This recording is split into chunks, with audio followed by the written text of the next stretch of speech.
Hello. Now today we want to talk about something called Cashbook. And this is an online presentation. We want to deal with Cashbook. Now Cashbook, it's a book. It's a book of original entry, or we call it is among of the subsidiary books, because we have books of accounts. Now under the books of accounts we have the principal books and the subsidiary books. Now principal books, the books that follow double entry order. They follow double entry system, while the subsidiary books do not.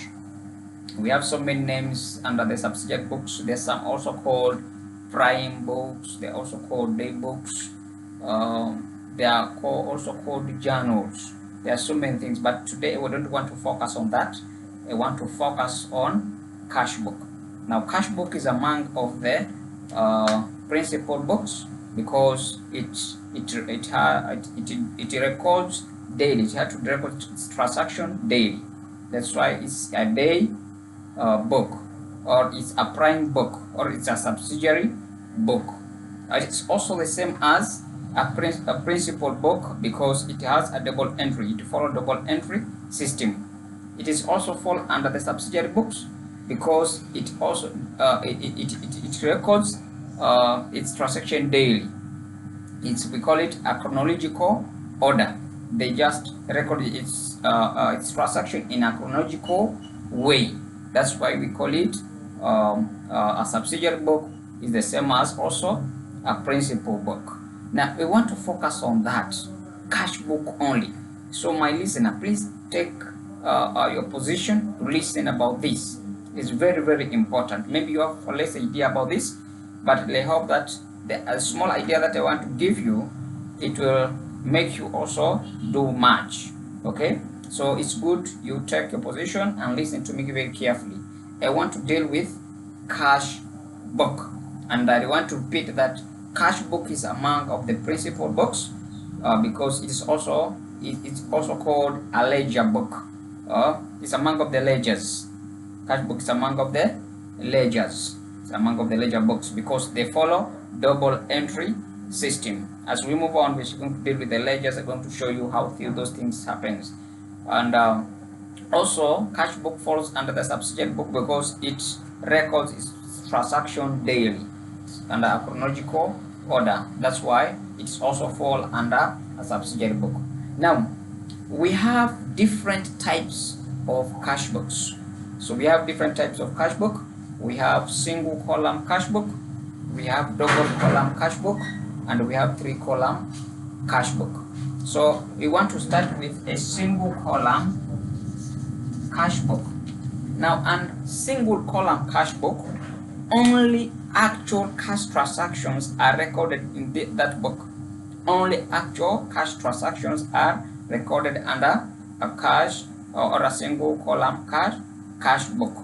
So they deal with only cashes. So like the cash accounts or the debit side of the cash book, we record the cash cash in and the cash out. So we have one side of the that book, which we call it a payment side and a receipt side. So this is a debit side and the credit side, or we call it this payment side and a receipt side. So here we receive, and the other side we give out. So, okay, so it has a very simple format where this is how a single column cash book look like. So you just write single cash book, then you have a date column, then we have particulars, then we have ledger folio part, then we have cash. Then from there you go to the other side, the payment side. Now also you record, or you just write date, particulars, ledger folio column, and cash. So here this is cash receipt, and cash out. That is cash in, cash out. That is how single column cash book look like. You receive, you give. We have some main example that shows that this is a single column cash book. For example, maybe you start a business. The business maybe starts with maybe say 20,000. That's the balance. That is the 20,000. It's coming to the business as a capital. So that is a balance of 20,000 received in the business for the business. Then maybe 5,000 has used to purchase a stock. So if you see purchases, it shows that cash has gone out. So you don't record under this receiving or the receipt side. You record under the payment side. Okay, because it's as is purchases. So purchases of 5,000 you record there with its date, and it's supposed to be in chronological way. Start first date, second date, move as per that. So then maybe some maybe a customer a customer came and maybe he bought something. Maybe he bought a radio from your shop. So if he bought for about 10,000, now that is cash in to the business. You have to record it under the receipt side. So you only record the cash in when you receive money to the business. So if you receive money, you record under the receipt side. When you take money out, you record under the other side, that is payment side. Now that's how a single cash book look like. It's very simple like that. Then we have the second type of a cash book, that is we call double column cash book. Now double column cash book, it has two columns. Now these are the two amount columns. We have two amount columns. So the two amount columns, I want just to give you the format. I hope that you have not forgotten the format for the single column cash book. Date, particulars, portfolio, cash. Date, particulars, portfolio, cash. That is cash out, cash in. Now double column cash book is somehow different from single column cash book because it has two amount column. Let's see, that is date. It has date column, particulars column, ledger folio. Then we have discount column.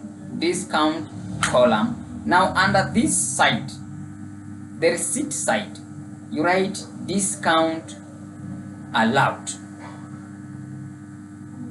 Okay, we have discount received and discount allowed.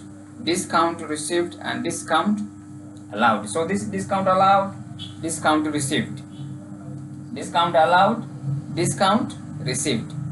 Discount allowed, discount received. So we have said it has two column, the two amount column. So under the receipt side, just write date, particulars, ledger folio, date, discount allowed, cash. Then date, particulars, ledger folio, discount received, cash. That is how it's supposed to look like. Okay, that is double column cash book. Double column cash book. So on a double column cash book, it has two amount column. That is discount allowed and cash. Then the other side, discount received and cash. Okay.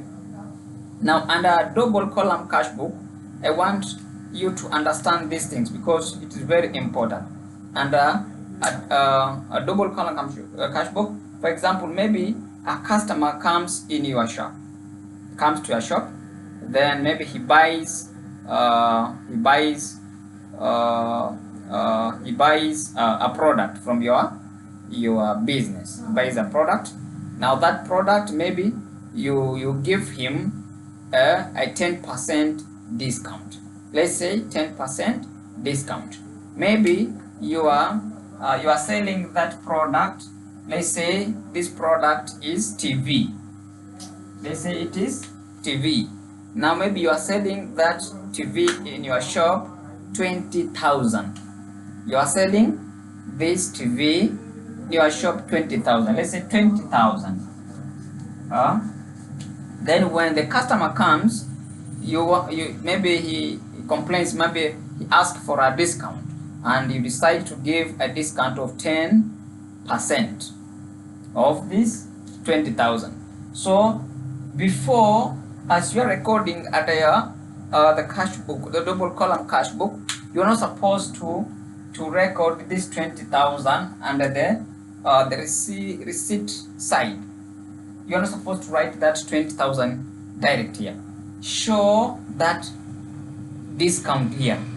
So you're supposed to come to the discount allowed column. You calculate for the discount. So you just write if it is TV and you have sold TV, then you say for discount allowed of 10%.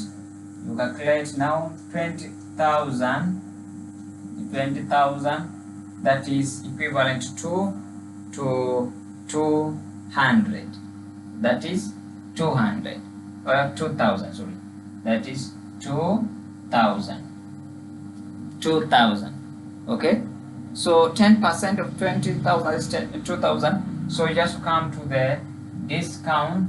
That is 20,000 minus 2,000. That comes to 18,000. So under the cash column, you record 18,000. So under discount allowed column, after you have deducted the 10% discount, you record now the cash here, that is 18,000. So you have sold that TV 18,000.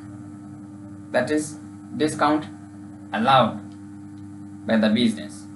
Then maybe if he decides to return this TV back to the shop, maybe your customer decides maybe the TV is not the right one, and he decides to return that TV back to the business, it's allowed. Okay, because we have sales return journal. You have to record that sales return journal. Therefore, if that happens, you have calculated 10% discount here. If he returns that TV, you also have to calculate for that. You are supposed to calculate for that discount that you have been given. So if it is 10%, also show this the other side that you have you calculate for that 10%, so that you can return that amount, because it's very, very important. So therefore, under double column cash book, it has two amount column, that is discount, then we have the cash column. I hope that you have understood up to that point. Then if you come to three column cash book, now three column cash book is completely different from the other from the single column cash book and double column cash book. It's very, very different.